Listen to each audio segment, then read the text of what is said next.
আসসালামু আলাইকুম এভরিওয়ান, আশা করি আপনারা সবাই ভালো আছেন। আল্লাহর রহমতে আমিও অনেক ভালো আছি। চলে আসলাম আজকে সুন্দর একটি ভিডিও নিয়ে। এদিন আমার বাবারা ছুটির দিন বাসায় ছিল, তো কি করব ভেবে না পেয়ে মুরগির মাংস আর রুটির আইটেম করার জন্য আমরা সবাই প্রস্তুত হয়ে গেলাম। এদিকে দেখুন আমার বাবা রুটির কাই করে রুটি বেলার জন্য রেডি হয়ে গেছে। দেখুন তো আমার বাবা কত সুন্দর করে রুটি বেলতেছে, পুরো মানচিত্রর মতো। যাই হোক, আমাদেরকে বলতেছিল তোদের করার দরকার নাই, তোরা পারবি না, আমি তোদেরকে করে দেখাবো। দেখি উনি কতটুকু পর্যন্ত চালিয়ে যেতে পারে। এইদিকে পুচকু বাবুটা একটা কাই নিয়ে বসে আছে। যাই হোক, এবার আমি চলে আসলাম রুটির পারফরমেন্স নিয়ে। আমার বাবারটা তো দেখলেন। যদিও আমার বাবাকে আমি বলেই বসেছি যে তোমার রুটি বানানো সুন্দর হয় না, পুরো মানচিত্র হয়ে গেছে। এই উপলক্ষে আমি বসে গেলাম। দেখুন তো কত সুন্দর করে গোল করে নিয়েছি।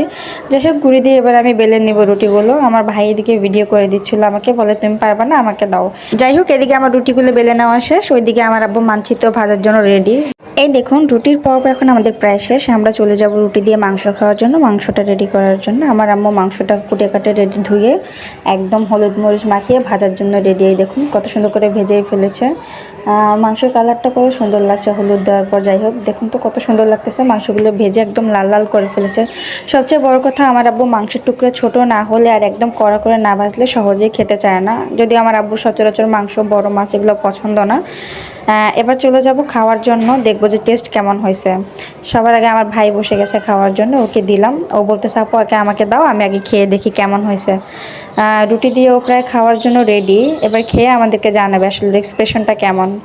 যদিও এখনও মুখে দেয় নাই, মুখে দিলে আপনারা বুঝতে পারবেন। এই যে ও লাইক দেখে বোঝা গেছে যে একদম ওর মনের মতো হয়েছে। আজকের ভিডিও এই পর্যন্ত। আল্লাহ হাফেজ।